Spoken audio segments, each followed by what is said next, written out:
her voice is an instrument, not just a singing entity. She uses the voice as an instrument. She uses things that she's picked up from her own culture to, again, make her presentations totally original.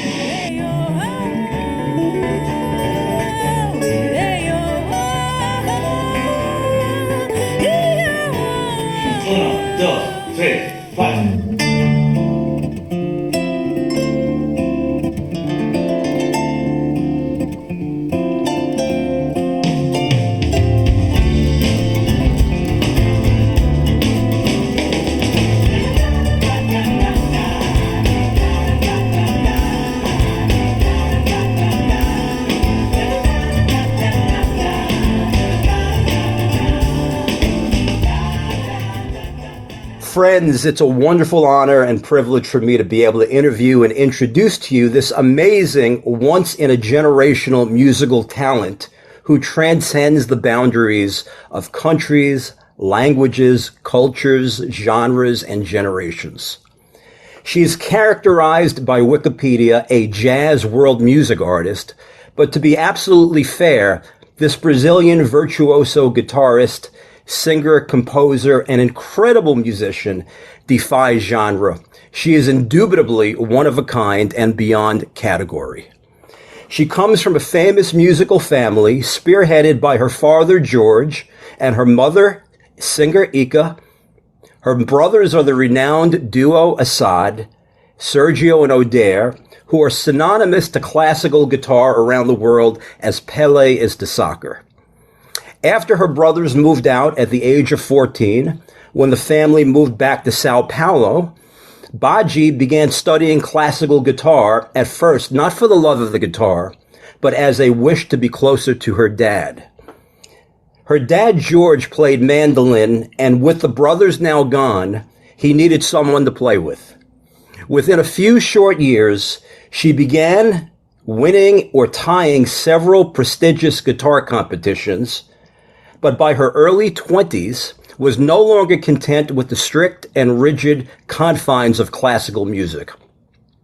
In 1989, after releasing her first album, Dança dos Tones, produced by her brother Sergio, restless with her pursuit for individuality, but lacking logistics to form a band, she locked herself in a room for 5 months and developed a totally unique style unheard the world over. In other words, she transformed herself into a one-woman band. Her career trajectory since has been nothing short of remarkable. In 1995, she was voted Best Fingerstyle Acoustic Guitarist by the editors of Guitar Player magazine. That same year, her album Rhythms won Guitar Player magazine's Readers' Poll for the Best Classical Album of the Year. Perhaps greatest of all, however, Badi was selected in Guitar Players magazine's 50 Greatest Acoustic Guitarists of All Time. I was going to read a laundry list of other accolades and music notables Badi has worked with, but I couldn't do it. The list is simply too long. Last I'll mention, though, is she recorded with two of my favorite all-time jazz fusion heroes, Larry Coryell and John Abercrombie, and performed in two of the most prestigious international festivals, the Montreal Jazz Festival and North Sea Jazz Festival. Above all of these amazing accomplishments, the best way I could describe Badi as an artist is that she is a virtuoso guitarist, singer, facial percussionist, magician, and a ventriloquist, all wrapped up in one body. She does the seemingly impossible. It's simply mind-boggling. Watch this. Guys, the bottom line is no one in the world does what Badi does. And I mean no one. She is a singularity. Badi Assad, Badiassad,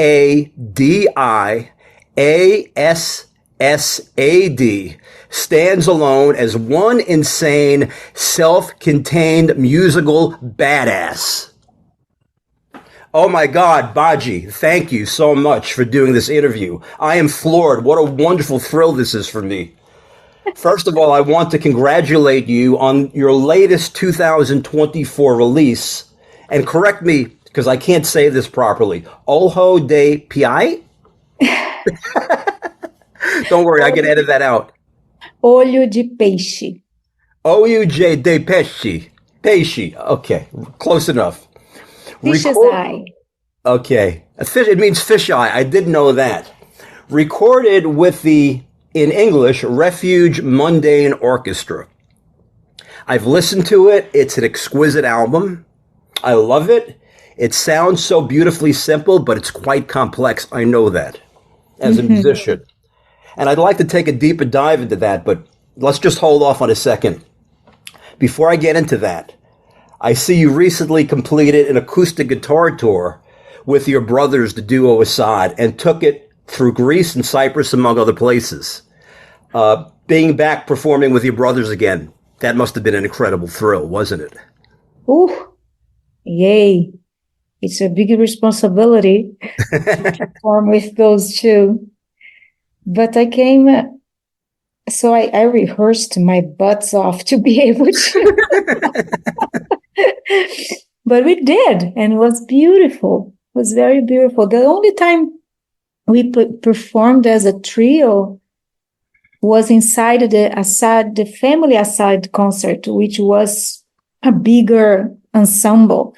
We did two ensembles. The first one in 2004 with our whole family.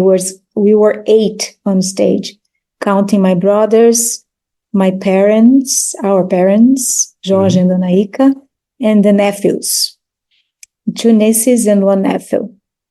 And then later on, we did a quintet, which was the 3 of us, plus my 2 nieces, Clarice and Carolina. Beautiful. But now was the first time we played as a trio. So that was exciting. Was that why you formed the Assad Family Festival? Well, the festival, Assad Festival, wow, it already completed 10 years of existence. Wow. But was how do I say, an idea of some producers here from the town where I was born in São João da Boa Vista, countryside of São Paulo, is where I am now talking to you. Mm-hmm. So they had the idea to put the festival and together. But one thing beautiful of the festival is not just a guitar festival. It's not that. It's a musical festival which embraces all talents from the family. So it has one night dedicated to chorinho, which was a style from our father. Then has the guitar night, but then also has a more open for world music, which would be my presence. And so it's a pretty wide kind of festival. Wow. This year we are celebrating, if our dad was alive, he would complete 100 years. So it's going to be a big party here. The whole family is going to be present. And we are repeating the concert. He's looking down and playing his mandolin. Believe me, he's jamming along with you. Yeah. No doubt. Yeah. Wow. That's amazing. What were some of your favorite concert performances and favorite moments of the tour with your brothers? Well, this one was a very short one. We played 2 concerts. But there is one thing. My brothers, they are much older than me, 10 and 14 years older. Mm-hmm. And I love those 2 so much, and I have so much respect for them. So for me, it's so much a privilege to be with them. Then my favorite part is just because I have the chance to be with them, to go on the stage and make music where we came from the same source. So music comes from the same place for us. which makes a connection very deep. And I love to be able to reach that state with these two individuals that I love so much. Oh, that's so beautiful. It's such a privilege. Mm. You're a very lucky person to be able to be raised in a family so musical, where it just, Oh, I see. I would notice that immediately. I said, that's a nice touch to have yeah. that on the wall. I'm very impressed. I watched your documentary and I really enjoyed it. The film really revealed so many things. How did that film project come about? Wow. I know the director. He's from São Paulo. His name is Edu Felistok. I know him for many, many, many years. And I met him for the first time when he was doing a documentary on these musicians from São Paulo as well. Fernando Sardo, that builds gigantic musical instruments for parks, etc. And this musician suggested me to be in that documentary. So Edu found me and invited, and I went to be part of that movie. And during the interview, he became very intrigued with one of my answers, because I was talking about the importance of the silence for music. So he was like, when that movie was released, he contacted me and he wanted to talk more. And we started having conversations. But he said, do you mind if I film your concert? I said, of course not.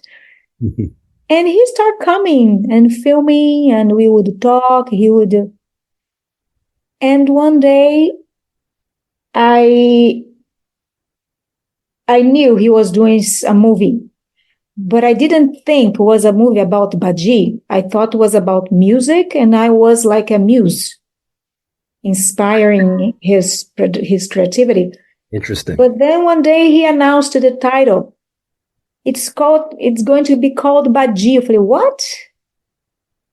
So I remember this day I said, hey, Edu, if you are going to do this movie and it's about me, I have to see what you're doing, because I have so much footage that I can contribute. When is going to have another movie about me? So I opened my personal archives, and I sent so much material for him. And he made the movie, and it was a very successful in its own term. It won some prizes. It had a very successful little life. And I was a very, a bit frustrated because the movie was selected to enter the cinemas in Brazil. But the pandemic came and it was aborted. And so it didn't hit the big screens in the commercial. Didn't have a commercial. What a pity. Yeah. Very healthy life. Yeah, indeed. That was 2007. You started on that movie. I don't even remember, but I know he covered a lot. Oh, yeah. Yeah. It really did. And I noticed that it wasn't chronological necessarily. Did he jump around the timetable? Because sometimes he jumped forward into the future, and then other times he jumped backward into the past and back forward into the future again. Yeah, it's the way he found with the images that he had in hand to tell the story. But it was interesting also because he didn't only interview the people that love Badi. He also interviewed people that has questions about Badi, which created a dynamic in the documentary. Interesting. That was a wise thing. Yeah, because one thing we have to be so conscious about and do therapy if you have to. but we cannot please everybody. Amen. So, and sometimes some people don't have a big difficulty to take it, because we are love creatures, we want to please, some personalities really want to please everybody. And so when you do with everything you have from the bottom of your heart and somebody don't like it, it's like, shit, what's wrong here? So we really have to keep working our minds and our also I'll make a parenthesis, because this family of mine, we were raised a lot in the sense of being humble, and my brothers as well. So we take as it is. We are not, we were never like feeling ourselves more important than anybody else. And we were taught that way as well. Of course, we have our freedom to develop that by ourselves, but that was very important for my father, especially. Like, keep yourself. Yeah, it's very rare not to have a ego. Well, we all have an ego to a certain extent, but it's rare not to have an overburdening ego in this business. Well, because the thing is, when the light comes, you are on the stage, the light comes, we have this almost certainty that the lights are coming for you. So I am this person, but we can never ever forget that we are very vehicles for this beautiful art, right? I love that. I So really if do. because otherwise, sometimes I forget. Sometimes I deserve more. Then assim, Badi, go to your meditation and brings back to the center. Meditation is very important. Huh? Meditation is very important. Oh yeah, it's what keeps us not going crazy. At least I for think, me. it was your upbringing that grounded you so that you could come off of those bright lights and then come back to earth and be a humble person. Yeah, and That's a blessing. we have something that I consider very important in this, beside our parents, which is my parents' first child. He was born, my mom was 16, and his name was also George. And George was born with his umbilical cord around the neck. So he had 3 lesions in his brain. He had epilepsy, and was in a time in the countryside of São Paulo, nobody knew what to take care of him. So he died when he was 64 years old, always as a child. So we always had George in the house when we come to visit my parents. George was always there, bringing us down to the earth. And Enjoy. I think, wow, be present here now. It's simple. Keep it simple. We could not speak complicated to George. He wouldn't understand. So because of him, we always had to exercise going back home to a simple life. I love that. This have an effect. Yeah, we have to always remind ourselves, keep it simple. Keep it simple. You know, we have a tendency to complicate things, and it's not necessary. Yeah. Yeah. Do you feel that many people who criticize you do so because they don't understand your art? And was there ever a time that bothered you? One of the men in the movie, he says something very interesting, because he says, when a person has just one talent, it's easy because that's it. You focus to that one talent and nothing can take you out of the track. But some people, like myself, has so many possibilities that in his eye could lose. Nah? It's so many directions. It's always like pointing here, there. But I am that person. I have so many, I would say, facilities and talent to do so much stuff. But my approach to it was embrace it all and create my own octopus art. You are an octopus. That I can exercise all of these talents. And it can, yes, it made my life harder in the sense of, he's right in this sense.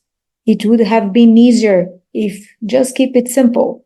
And I didn't, because I have all of this.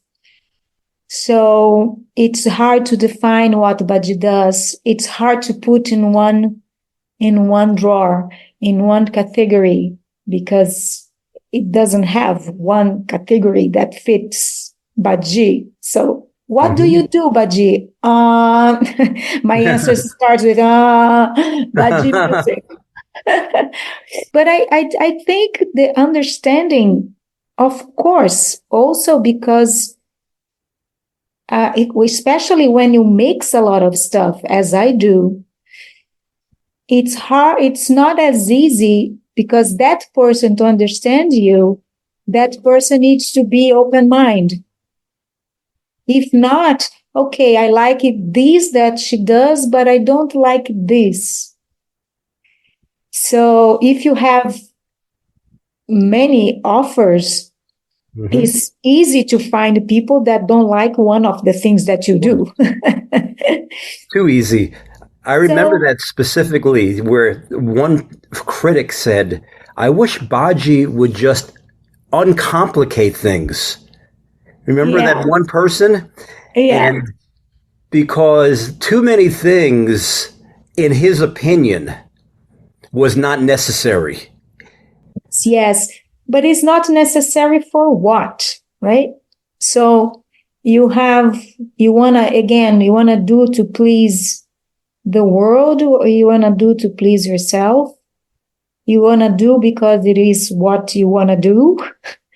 Otherwise, would not be fulfilling your needs or your desires. So I never produced an art thinking how it is going to reach the other. I always did what I want to do now, and keep my guard unopened and inviting different people to be in this constant exchanging journey. And it is what it is, you know. I maybe our lives are the place where we are today. It is also based on the choices we've made until now. And I think some of my choices, if they were different, I could have been in another status with my career. But this is where I am, and I don't regret what I've done to be here. So I think you were immensely successful on many levels. First of all, you have to express what is inside of you. So if you have multiple talents, you cannot suppress those multiple talents. You always needed to express that. So if someone cannot understand it's due to their own limitation that they cannot understand. And you accept that. And you have. I love what you said in the movie. When you were 20 something years old, you played to 400 people and 10 people walked out of the theater. And you were mature enough to say, listen, I cannot please everyone. Mm-hmm. 10 people out of 400 people. What is that? Less than 3%. You didn't say that in terms of percentage. I think in terms of percentage, but it's a small portion.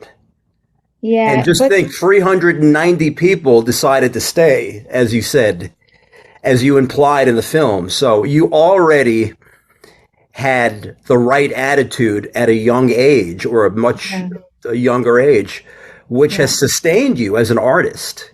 Yeah. Which I really applaud. Here I am. Yeah. The other thing that I really liked, and maybe not many people talk about this, are your lyrics. They're really funny, your lyrics. When I was watching the film, these hilarious images, for instance, you're singing with Seu George, and some of the lyrics were like, give monkey a wash, a pig a banana, bone to a cat, and liquor to a duck. And I love it. It's like you borrowed lyrical images from surrealism from visual artists. Wow. That song itself, it's not mine. Oh, no? Okay. No. It's from a fellow from Rio de Janeiro. Okay. And I really chose to sing that song because of those lyrics, because they are indeed very, very funny. And it's in this style that is called pagode. It's not so easy to find songs that are not talking about love in the same way. All of them kind of speak about love in the same way, but this one is funny as hell. Oh, yeah, it was hilarious. I couldn't stop laughing thinking of those images going back and forth. And then you said something like, oh, yeah, right, find the gun in the shed or something like that, whatever. That was a nice interaction that you had with George going back and forth. But I know that you have other lyrics that are funny because I listened to them in the movie here and there. And they were just sort of like a juxtaposition of images that were opposing each other. That was very, very visually funny to me. Getting back to your latest album release, and I'm not going to pronounce it again, you could pronounce it, comprised of 8 songs. Was this your first album where every song was arranged for an orchestra? Oh, for sure. This orchestra, it's a very different and authentic one because it's formed by 22 musicians, and all of them are coming from different parts of the world as immigrants or refugees. So we have instruments. It's not a formal orchestra because in this one, you have instruments coming from Asia, from Africa, South America, Caribbean, and all these musicians bringing their own contribution.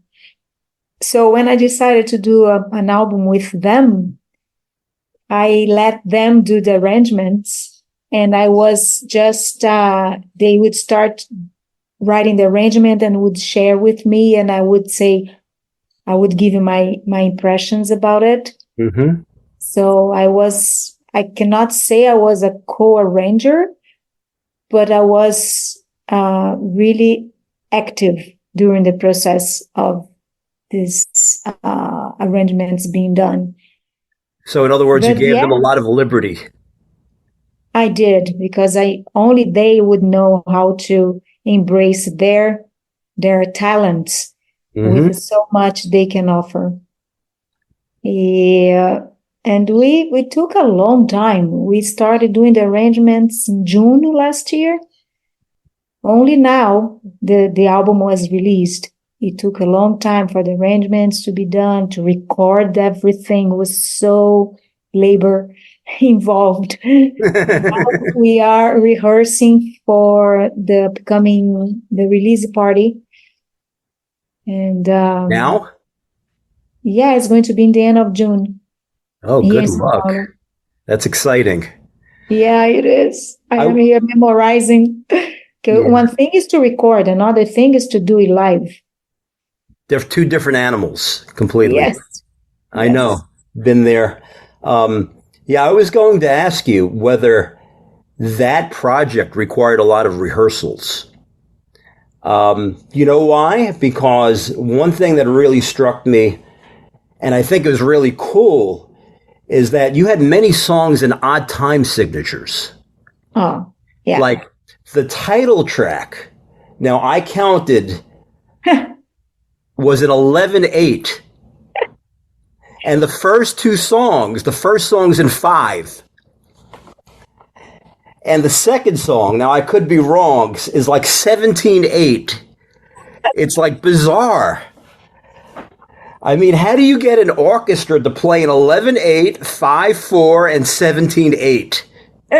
You have to do a boatload of rehearsals. So the first song is called Northern Lion. Leão do Norte. Yeah. Northern Lion. So who made this arrangement was Pedro. Well, first of all, this album, all these songs, they belong to a project released 30 years ago, an album Really? called Olho de Peixe by Lenine and Suzano, which are Lenine is from Pernambuco, Suzano is from Rio.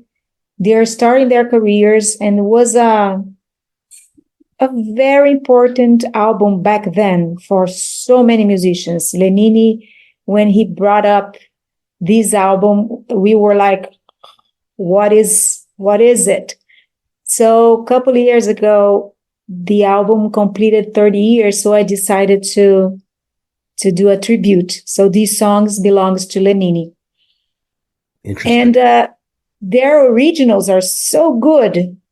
And I said, wow, I have really to take this song someplace else, because otherwise I don't know what to do with this, because the originals are unbelievable good. So that is when I thought about the orchestra, because for sure we would go someplace else. So when Pedro came with the arrangement, the first one was more like a cover than an original arrangement. I said, Pedro, let's try something else. He said, do you like to be ousadia? How they say that in English? Like, do you know how to say ousadia? No. Huh? I figure out here. Yeah. Anyway, to be doing something more original, to try it, risky, etc. Say yes. So he thought about this rhythm that he suggested is an Asian rhythm, which I don't know the name, has a name. It's 9/8. 9/8. Yeah. 9/8. That's right. So when he presented that groove, I said, Jesus, this is so good. Yeah. And when I start rehearsing to sing over it, I was like counting until it became natural, and now I can do not thinking because I so much rehearsed. But so these arrangers, they brought rhythms from Africa, from Asia, combining with the Brazilian originals. And I think it's very successful because we are, as a Western world, we are very conditioned to this square rhythms. 4/4. 2/4/4. 3/4 or 4/4. That's why I love this. It's just different. It has a different feel. I love music that surprises me. And this is Uh-huh. what it does. These rhythms surprise me. These off beats, these upbeats where you don't think that are unexpected. But Yeah. I noticed you're great at that. You're great at reinterpreting songs. You've done it with Oh, yeah. classic songs. You've done it with your own material. It's something. Like, for instance, the fourth track, Accredit Oh Now? Acredite ou não. Yeah, okay, yes. That was originally on your 2006 Wonderland album, wasn't it? Yeah, yeah. And so you decided to redo it. And you often rearrange older material to include on new albums, I've noticed. That's So cool. Acredite ou não is from the original Olho de Peixe. So of course now I had to put it there under the umbrella of the orchestra.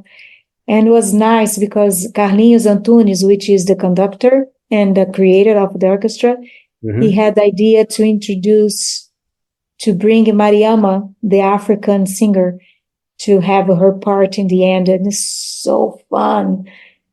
Her voice transports you to Africa right away. It's like, don't even need to ask where she's from because her voice takes you there. How did you get involved how did you develop desire to recreate or reinterpret older works of yours and older works of other artists? What inspired you to do that? Well, for me, it makes no sense to do some other person's song if you cannot take it somewhere else. Right. Because otherwise, it's already done. It's a cheap cover otherwise. I can't. I never did just one cover. I do reinterpretations. And when I choose a song to reinterpret them, it's a song that I feel intuitively that it can be taken somewhere else. So that happened when I decided to record Bjork, Tori Amos, U2, little Mumford and Sons, Hozier, Lord. So I felt, this I can bring for my own universe, and it works. And I never had to force. I would do this one. No, it's the other way around. I listen to it, say, this can come to my world, and it always worked out in that way. That's so cool. I love that. Did you have to have lots of charts for this project? Did you have to write out charts? No? They have all charted. I don't. I'm just singing. I don't play an instrument in this one, so I just sing, and I don't need the charts. I just do. So you did not play guitar on this album at all? I played on the last song that is also called Olho de Peixe. Oh yeah. And the time signature is very crazy. 11/8. I don't even. It's not the same from the beginning to the end. We change. No, because I count all the time. So yeah. Now I'm practicing to sing and play that guitar. It was such a challenge just listening to it and trying to figure out the time signature. But then I did this for about a minute and a half to 2 minutes. And I said, it's definitely 11/8. I count 1, 2, 3, 4, 5, 1, 2, 3, 4, 5, 6. It's always a 5 and a 6, 5 and a 6. So that's 11/8. But when it comes to the chorus, it's different. Oh, okay. It's not from the beginning to the end the same. I'll take your word for that. I believe you. Who came up with the intriguing artwork for the album cover? I mean, ostensibly, you have musicians who are performing on the album encircling the image of your face. Wow, that was a long process. What to do, how to do this cover. But it was a friend of mine, another fellow called Pedro, and we had a lot of exchange ideas and talk and what we should bring here. But he was I really love the result. Yes, indeed. I really do also. Badi, what was it like growing up as a young girl in Brazil, being around your father, George, playing mandolin, your mother, Ika, singing, and your brothers, Sergio and Odair, playing classical guitar? How did this confluence of musical styles in the home eventually affect your own choice of musical direction for your career? Well, there you go.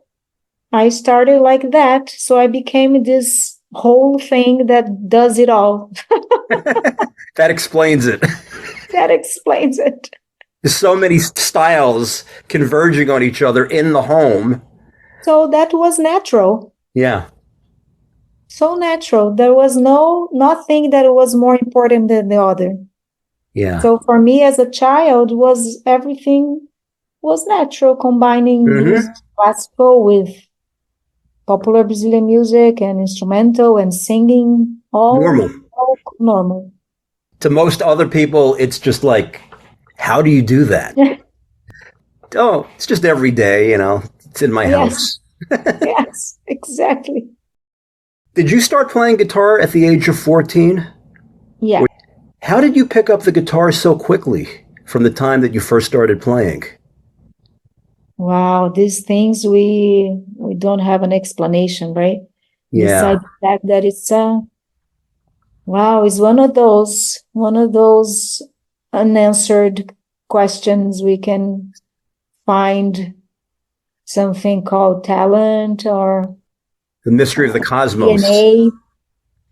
Yeah, you were born with it. I think it's all that music around your home just seeped through your pores like osmosis.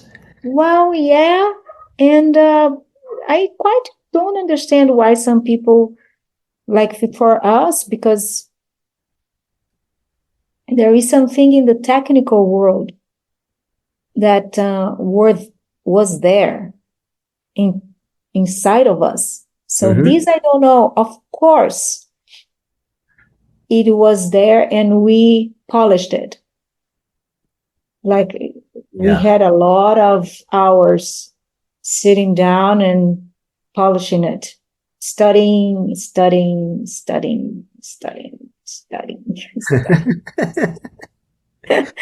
So it's not something that came and never study and was there. Not for me. I really rehearse. I study a lot in my teenager time and my whole life. And I never saw it as boring, or I always saw as a challenge. I want to do this, so I would rehearse until I accomplished my ideas. But yes, we don't know why some people are born with this and not with that. And so our family has this ability for music, and it is what it is. We embrace it. Were you really playing 14 hours per day at one point? Oh, I was preparing to festival you mentioned, you imply that led to your focal dystonia. Well, it's because I was in a moment of my life that I totally discovered I didn't want to play classical music anymore. And I kept pushing myself to it. So I believe in this sense that I started to stress myself with something that I have decided not to do. But I started doing anyway. I kept doing anyway. Yeah. I suffer like you. I was shocked to have heard that you had focal hand dystonia. I have it for 16 years. No kidding. Yeah. And you're the first one, based on what I was reading, that has it in their left hand that I've met. I've been getting injections, Botox injections, every 3 months in my hand. And I had seen like 15 different specialists over 15 years. And they never did anything sustainable to help me. See, this pinky straightens out. It's supposed to curve. You used to always be able to just, so it straightens out like that, and it makes it difficult, so I have to overcompensate. How did you get over yours? I would say, just to make it short, because it took me, I stayed 2 years off the hook, just investing in myself. But I think it was more like a very spiritual, mental journey than anything else. I did a lot. I did all kinds of therapy. Back then, I became guinea pig for this doctor that was searching about focal dystonia. First, she was doing it with monkeys, and she needed humans, and I offered myself. She was in San Francisco. And I had a lot of massage, especially with a specialist in San Francisco area, Jack Meehan, which really helped me to unravel a lot of knots that I developed around the dystonia that also helped to keep it all tight. So he helped to release a lot of those. And I did Chinese therapy. I did a lot of yoga, a lot of meditation, but a lot of mental work. How? Anything that becomes physical, unless it is an external accident, that also can help, like you're hit by a car. So that was not totally entitled to your psyche. But in a metaphysical world, we do have abilities that we don't use in this mind of ours. So it was a lot of work on being content with myself. A lot of work on restructuring the connection inside my own brain. That must be hard. Hard to do. I've been trying to do that for 16 years. Well, that is one thing. We learn how hard it is to keep ourselves far from the verb to try. So I was doing what a lot of analogy about the reason why it happened to me. And so I had to see my life and understanding my decisions and why I was under stress and why it happened to the hand. And so it was things related to my family, my father, etc. It also was a lot of work with forgiveness and self-love. But for me, when I was ready to never play the guitar again, the famous Let It Go, when I was really like, it's okay, I'm happy. If I never touch the guitar again, I'm happy. Wow. That's amazing. How long did you not play? Where you did not even pick up the guitar? Well, I was something around 2 to 3 years. Not even picking up the guitar? And trying. I never totally dropped the guitar because I recorded an album while the dystonia was there called Nowhere with my former producer and boyfriend, which was Jeff Young. And I was doing Uh, very, let me put this in do not disturb. Mm-hmm. I was doing very playing couple of songs very easy that I wouldn't feel it.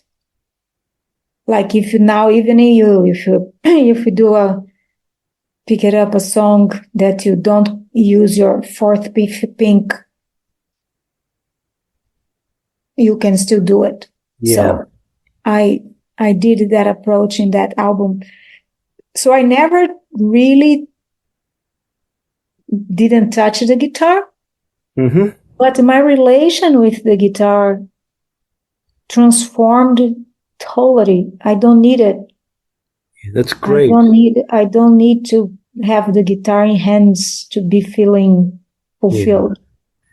And you have so many other wonderful gifts, your voice, your writing. So you there's no lack there because guitar is only a small component.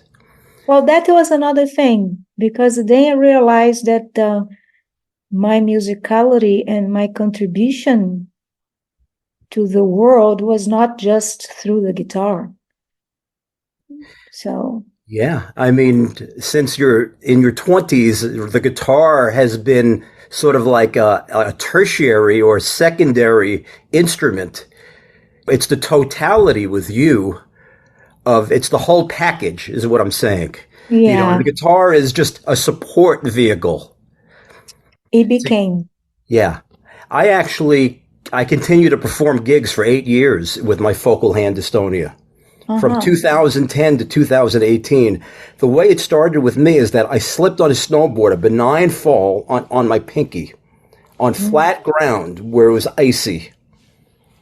And then they thought it was like ligament damage or ulnar nerve damage, which I would have welcomed because then I could have had surgery. But instead, 2 years later, I found out it was focal hand dystonia. I'm still not 100% sure, but I've lowered my expectations. Like, in other Yes, words, yeah, some people take it like lowering the expectation as a bad thing, but no, but I think it's no, life is too short for us to be hanging in what yeah. it's not good anymore. And I didn't recuperate it 100% either. Me, like 60 or 70%. I have to try to work with that. I know with my focal dystonia, it happened not only because of the fall, but I was playing lots of complex music and playing very fast and doing these wide stretches. So I think that's what kind of triggered it for me. What's your approach toward composing music? Well, I am in English. It's a little bit different than in Portuguese, the word itself, because in Portuguese you say composer for both uh, formal compositions and songwriting. I'm not a composer. I'm a singer. I'm a songwriter Mm-hmm. because what I write is songs, right? Mm-hmm. And my approach to it is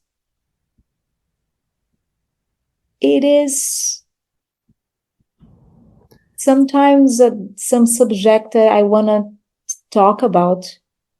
And so the lyrics come first. And I put some harmonies and find a melody, etc. Mm-hmm. It's more often happens this way than the other way around. Lyrics first for you, usually. Yeah. It's usually, yes. Yeah. Let me make this a little more concrete. Vrop, for instance, off of your first international albums that Wow. was successful, which requires all of this musical independence between your hands and your voice, incorporating melodic, harmonic, and percussive elements. How Well, did you? that is not a song. That is an experimental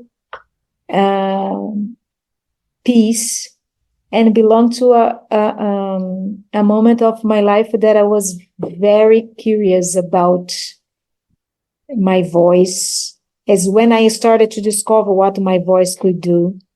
So I was back then, somebody gave me as a gift a loop machine. And instead of using the loop machine to sing through using it, I did the opposite. I saw what the loop machine could do with my voice, like the echoes and delays, etc. It wasn't a loop machine. I'm saying wrong. It was an effect. And I start, okay, I will study to do that without the machine, just with my voice. So it was So you got the idea from the machine itself. Yeah. To emulate the machine. Yeah, I started emulating the machine by with my own voice, and then the guitar is there, and then I started using the guitar as a percussion instrument too, beating the guitar, etc. Amazing. It's amazing what you do. Tell us about the time you locked yourself up in your room for 5 months to reinvent your musical identity. How did you even begin to artistically transform yourself? Well, I know it's hard. That is when I decided to, because when I did my first release in 89, was an album I did for this industry to give as a gift in the end of the year. That was my first production. And this, for that album, a lot of musicians came. Sergio was the producer, so he knew all these people, and all of them came for the party. But then I was going to do my one concert later, and I was like, Jesus, what am I going to do now without those musicians? And that is when I put myself to reproduce the album. And I found a way to reproduce the album just by myself. So, and I needed that time. Mm-hmm. And the reason why I started doing it is because I had no band. I was just myself. And I said, how am I going to bring this album alone? And I started to say, I can imitate these instruments. And I started to imitate them, but it took a while for me to be able to imitate them and play them all together. So how does one even approach coming up with a totally unique musical thing like you did? It's one thing to conceptualize it and know, I'm going to make myself into a one-woman band, but to actually do it. Yeah, you don't think. I was there experimenting. It was nothing that what am I creating here? I just wanted to do this one concert that I have to. And I had no band, and I had to present it, and I was desperate. I said, I have to do it just alone. And I found a way to do it. I didn't know what I was doing. I knew I was trying to do my album. Incredible.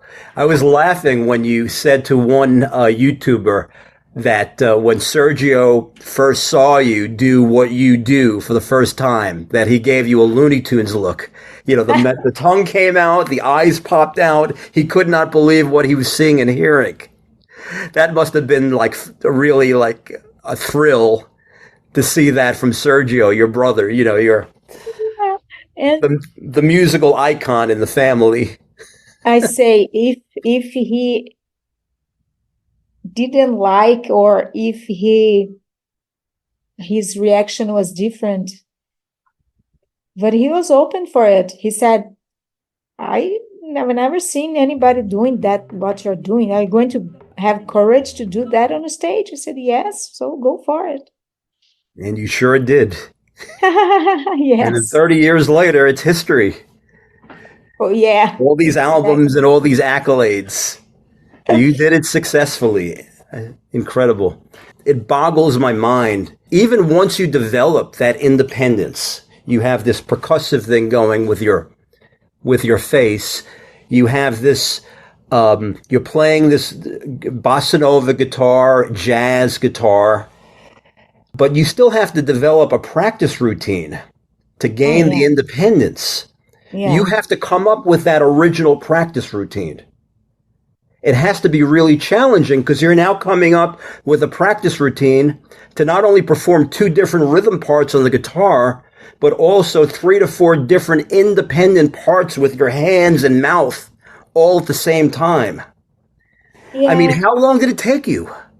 Well, I had lessons of percussion back then too. Mm-hmm. And when you see how the percussionists and drummers, how they function, it's what they do. Mm-hmm. Every member is doing a totally independent movements, but all under the same umbrella. Yeah. So what I started developing was a way to feel as a drummer, but instead of playing the drums, I am playing my instruments, which is voice and guitar. But I have each hand can do different stuff. My mouth can produce more than one stuff, but it's all under this one umbrella. But did it take you years to develop that? It took a lot of practice. Mm. In the beginning, I was writing it down to understand where I would do the sounds. Right. I was helping myself to do it until it became independent and normal, and I don't have to think more about it. And then you have to practice that daily to maintain those amazing independent skills, I think. Well, not so much anymore. Nowadays,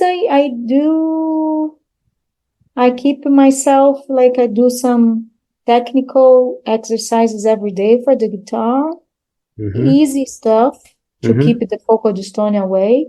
Mm-hmm.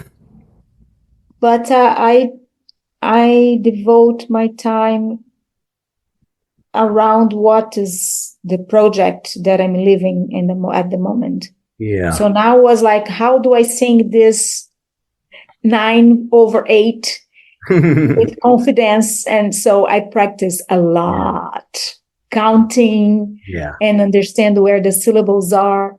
And when that is incorporated, I can just think about emotion. Mm-hmm. I just feel the song. I don't have to 1, 2, 3, 4. Yeah.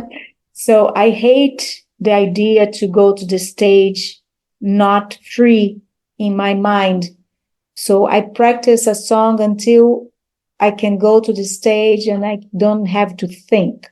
I just feel it and do it, Yeah. Would you mind sharing what types of exercises you do to keep the focal dystonia away? Well, I do very, very slow, conscious about the ligados descendente, pull-offs. How to say? Legato, pull-offs? Pull-offs. Yeah. But I have to do a very slow. I do all kinds of combinations, but really maintaining relaxed, because I realize when I don't do these exercises, my hands can tense more than it should. So doing this every day keeps on track.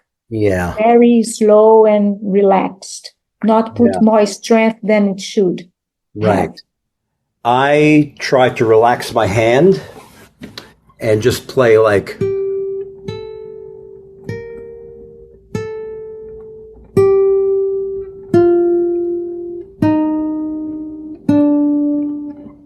something like that. And, but I find that I need some injections every 3 months also, that it keeps the hand relaxed for some reason. Yeah. But I guess I'll find my way. What inspired you to come up with the drumstick under the guitar idea? Well, that was a gift the idea is a gift that belonged to Marco Antônio Guimarães, that was the mentor of the Brazilian percussion group called Wakti. That was his idea. So he gave me this concept of putting the drumstick there, and I developed the song, but it was his idea originally. Yeah, you make it sound like an Eastern instrument with it's like the percussive instrument, then the harmonics, because you have two different timbres on each side of the drumstick. So that Yes. was beautiful. Oh. Yeah. Very original. What was it like to accompany ballet dancers at the Sao Paulo Theater with the guitar? That was the most exciting thing I've ever done. I just love it. And so much responsibility, because if I was just a soloist with 20-some dancers, and I knew if I fuck up, they would be dancing in silence. So I would not allow myself to think about it. Now, were you improvising guitar music based on the dancer's movements? So you don't know what you're going to play until the dancer does their movement, or is it the other way around? No, they knew the choreography towards my music. Okay. Yeah. Because I was talking with a flamenco guitarist, with a flamenco dancer, and as I suspected, he improvises according to what the dancer will do next. Yeah. That's different. That's different. Because they choreographed my music. So I had to actually play exactly as they learned. Well, that's comforting. At least you know exactly, you could expect what you need to play instead of flying off the seat of your pants. Yeah. Wow. How long have you known Charles Carlini? And how did you get involved with the Guitar Masters Festival in New York City? Well, I met him when I was performing with Larry and John. So that was back in 2003, 2004. But I never met him again, I think, after all these years. And he invited me for this first Guitars Master Festival. And I wish the best for the festival. And I know it's not easy to start a new something, especially in a city like New York. And I hope he finds his partners and be able to keep doing it. Well, he plans to do it every year. That's what he told me. For him, yeah. And I really wish him luck. And he does a Guitar Masters series. He's been doing that before the festival. So he's been doing that for a number of years. But it was great. It was great to see you, perform all of your songs. I was enamored. I was my jaw dropped when I was watching it. Guess what? I'm going to see this amazing guitarist that you've worked with, and I know your brothers have worked with this week, Yamandu Costa. I'm going to see him in New Jersey. He is unbelievable. He'll blow your mind because he's plugged into the outlet of God. He is a monster. He's one of these amazing, 1 in 500,000 humans who could do anything. It's like the guitar is part of his body. It is, totally. I've seen him. It's just almost miraculous the way that, not only the way that his technicality, but his musicality with the instrument. Yeah, there is no division between him and his guitar. So his brain and his guitar is one entity. Right. How did you get chosen by the editors and readers of Guitar Player magazine as best classical guitarist in different categories in 1995. Do you think anything contributed in particular to those wins? You have to ask this to them. Good answer. Oh, you may not like this question because I think you've been picked on about it. Your Frameworks guitar. I know you've had some detractors who said, get rid of that thing. Go back to the wooden guitar. They don't know how hard it is to travel with, for me, with a normal guitar. Yeah. So it's more a matter of surviving on the road than anything else. It's such a nice, easy, light, and I travel a lot by myself, so I cannot afford having heavy stuff here and there, carrying, and it's easy to play. You plug and don't have so much with the sound. I hear you. And I remember you mentioned that it fits in any compartment in an airplane. It's so easy. It does. Easily. Wow. But nowadays it's even harder to travel. So yeah, I understand completely. So you lose a little tone, and that's also subjective, but for the convenience, it's worth it, especially if you're doing so many gigs all over and flying from here to there. I want to go back a little while.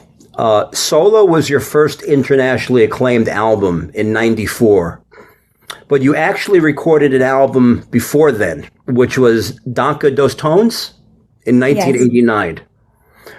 What events led up to you being invited to record your first album, Danca dos Tones? Oh, that was a business company called Galvani, that every year they would do a gift for their customers, which was an album production. And they invited me that year to do. So it was simple as that, was to give as a Christmas gift was my album, but that was my first album. So I was always appreciative to the possibility. Yeah. And then you convinced your brother to produce it, or he just wanted to produce it? I just asked him. I didn't need to convince. I just asked him. He said, of course. Beautiful. That's a great way to start your career, your recording Isn't career. It? The best. How did first becoming a mother affect your musical career? Well, that is such because I became a mother when I was 40 years old. And it didn't stop me. 1 inch actually gave me a lot of creative process. I composed a lot during the first years of Sophia. Yeah, it didn't change that much. Okay. It changed the sense of I became more this or that because of the pregnancy. But I wasn't affected in the sense of I'm another person or that kind of thing. It was a continuation of my life and the career. I didn't have to stop the button. I stopped it for a couple of months. Sophia was traveling with me as a baby. 1 month old, she was already traveling with me. When she was 3 months old, I toured Australia. So it actually, from my interpretation, had a tremendous positivity impact on your creativity, because you won an award and then you composed 150 songs in 2 years, which was incredible. I don't know That was amazing. how you compose 150 songs in 2 years. Well, it was every day, every afternoon was routine. I put Sophia to sleep Mm-hmm. after her lunch, and I would Yeah. compose every afternoon. Became a So Habit. every afternoon I had a new song practically. Or With lyrics? yeah, I wrote a lot. Wow. It was amazing. It was one of the most amazing periods of creativity. Yeah, so that was an amazing experience to be a mother and for your musical creativity and career. It really boosted it, actually. One last question. What is the best advice that you'd like to give a talented young musician who wants to establish themselves as a recording artist, live performer in today's environment? Today's environment it's is a question mark for all of us. Yeah. Because we are not total musicians are living a moment of a limbo a little bit as the music business goes. Mm-hmm. But we have to learn how to navigate it, the hard times too, knowing that the production that we do before we would do our marketing for people to buy our music. Now we have to do our marketing for people to listen to our music because it's free out there. In a way, it was easier before. In that sense, to live out of it, yes. Mm-hmm. So I would say to be very faithful to yourself, to your own creativity, and find your own voice. Doesn't need to be different from what other people's are doing. Because when we say about finding your own voice, it's like, but it has so much has been done, how I can be creative. It's not about the others. It's about what is true for you. And come up with ways to perform it, because I think is where our strength, we always count on it. Our ability to convene a concert and touch people. So to touch somebody else, you have really to be in touch with yourself and being deep with your soul and the message. And so it becomes more a lifestyle than another piece of this machine called music business. And we have to do it because this is what we have to do, not because anything else. And then things come because of your devotion to yourself. And do for you, not for the other. Yeah, it's a tough time, but very good advice. How can my viewers keep up to date with Badi Assad? Tour dates, music info, social media, all of that stuff. So I have my website, badiassad.com. Mm-hmm. And the social media, Instagram, Facebook for the older ones. Instagram, all my schedules are, and everything that I'm doing, my social media is constantly posting the news. And I am very proactive, so I am always involved with a lot of stuff. So, but it is always there for who wants to discover where I am. It's always easy to find in my Instagram or my website. And I have a very extensive playlists in my YouTube channel too.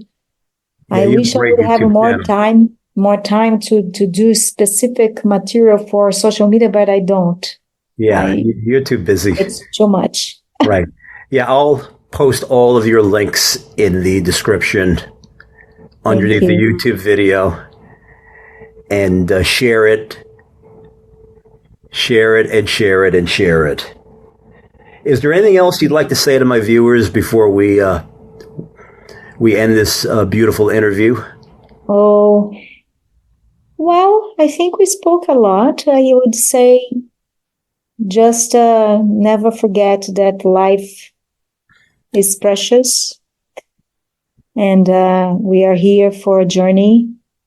Don't take it too serious, but don't lose one opportunity to dive inside of yourself, because this is what is the gift of being alive. So take life as a gift and honor it. And read Badi's lyrics. Ah! And you will be tickled.